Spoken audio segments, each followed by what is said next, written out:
నేను రోజూ పోయినట్టే మల్కాజ్గిరిలోని లోయర్ ట్యాంక్ బండ్ దగ్గరికి వాకింగ్ వెళ్ళాను. నా మిత్రుడు సురేష్ అదేవిధంగా వాకింగ్ వచ్చాడు. వాకింగ్ అయిపోయింది, ఒక దగ్గర కూర్చున్నాం. ఏమిరా సురేష్, ఇంత డల్గా కూర్చున్నావు ఏంది అని అడిగాను. ఏం లేదురా,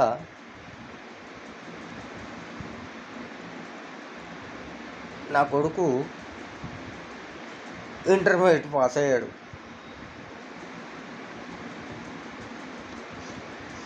తర్వాత ఏం చేపియాలో అని సతమతమవుతున్నాను రా అని అడిగాను. అప్పుడు నేను చెప్పాను, అరే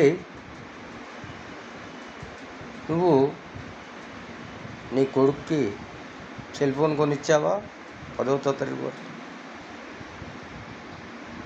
కొనిచ్చాను. ఎప్పుడైనా సెల్ ఫోన్లో నీకు తెలియని ఆప్షన్స్ గురించి కానీ డౌట్ల గురించి కానీ నీ కొడుకుని అడిగావా? అడిగాను. ఏం చెప్పాడు? ప్రతి ఒక్కటి నాకు తెలియని ఆప్షన్స్ అన్నీ నా కొడుకు తెలుసని చాలా సంతోషపడ్డాను. కానీ నా బాధ ఏంటంటే నా కొడుకు చాలా బాగా చదివేవాడురా, distinction, state first, gold medalist, ఆ విధంగా చదివేవాడురా. ఇంటర్మీడియట్లో సాధారణ మార్కులతో పాస్ అయ్యాడురా. నాకు అదే బాధగా ఉందిరా అన్నాడు. అవునరా, ఇప్పుడు వాడికి ఇంటర్మీడియట్ పరీక్ష కాదు, YouTube, WhatsApp, Instagram, ShareChat ఇట్లాంటి వాటిల్లో పరీక్షలు పెట్టి చూడు. స్టేట్ ఫస్ట్ ఏంది, ఇండియా ఫస్ట్ వస్తాడు. దానివల్ల ఉపయోగం ఏంటిరా? స్టేట్ ఫస్ట్ వస్తాడని గొప్పగా చెప్తున్నావు, నాకు ఉపయోగం ఏందిరా? రేపో మాపో వాని భాష మారిపోద్ది, తినే విధానం మారిపోద్ది, చూసే చూపు మారిపోద్ది, అన్నీ మారిపోతాయి.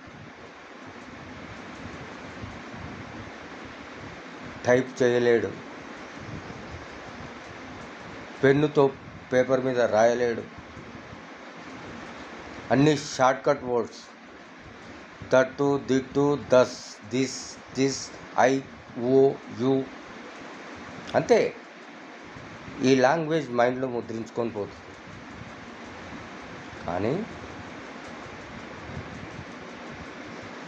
దీన్ని ఎంతవరకు ఎప్పుడు యూజ్ చేసుకోవాలనేది తల్లిదండ్రులపై ఆధారపడి ఉంటుంది.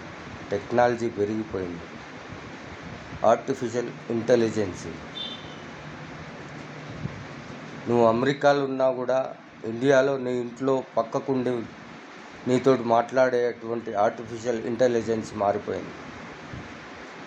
అట్లాంటి టెక్నాలజీతో రాణించమని చెప్పాలి. కానీ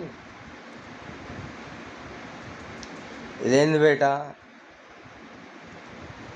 ఇది ఎట్లా చేస్తే ఏమవుతుంది అనేది వాళ్ళతోటి చెప్పకూడదు. అయితే అందరూ అనుకుంటారు, నువ్వేం చేస్తున్నావు ఇప్పుడు, నువ్వు అందరికీ చెప్తున్నావు కదా, నువ్వు కూడా చేసేది వీడియోనే కదా, దానిలో తప్పు లేదండి.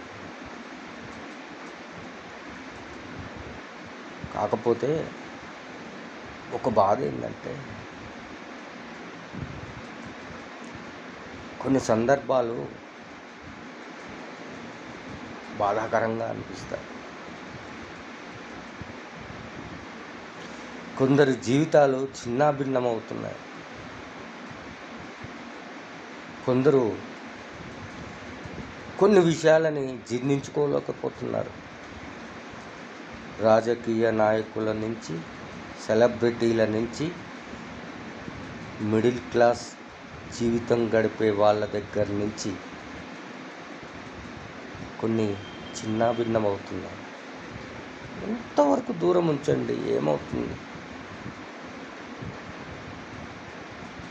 ఏం కాదు.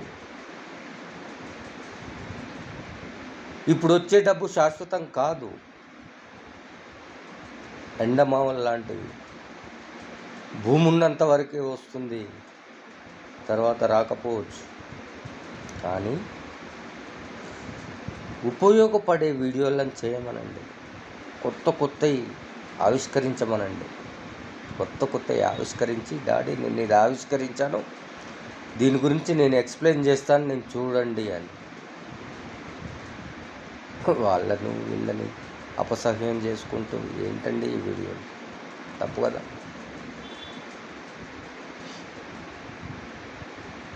అప్పుడు మా సురేష్కి చెప్పాను, ఇది నువ్వు చేసుకున్న తప్పేరా.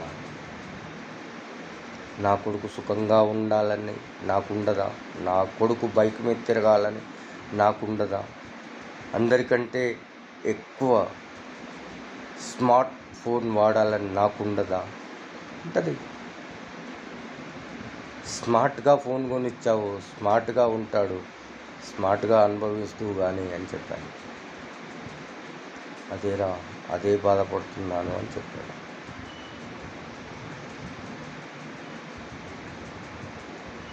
దీన్ని తప్పంటలేను. ఒక ఏజ్ అయిపోయిన తర్వాత చేసావనుకోండి, దాంట్లో తప్పేముండదు. ఒక ఏజ్ తర్వాత వాళ్ళు పోయి ఒలింపిక్స్కి పోలేరు, గవర్నమెంట్ జాబుకు పోలేరు, కనీసం ఇంకెక్కడ పోయి ఏం చేయలేరు. వాళ్ళు చేసుకుంటే వాళ్ళ ఆనందం, వాళ్ళ సంతోషం. కానీ చదువుకి ఆటంకాలు కలగకుండా చేసుకోకండి. అందుకోసమనే ఇది నేను ప్రత్యేకంగా మా సురేష్ గారి గురించే, ఎవరి గురించి కాదు, మా సురేష్ గారి గురించే, మా సురేష్ బాధపడుతుందని మా సురేష్ గారి గురించే తప్ప ఇది ఎవరిని ఉద్దేశించింది కాదు. మా సురేష్ గురించి కానీ ప్యూర్లీ మా సురేష్ గురించే చెప్తున్నాను తప్ప వేరే గురించి కాదు. సర్వే జన సుఖినో భవంతు, సమస్త సమ్మంగళాని భవంతు. అస్తు.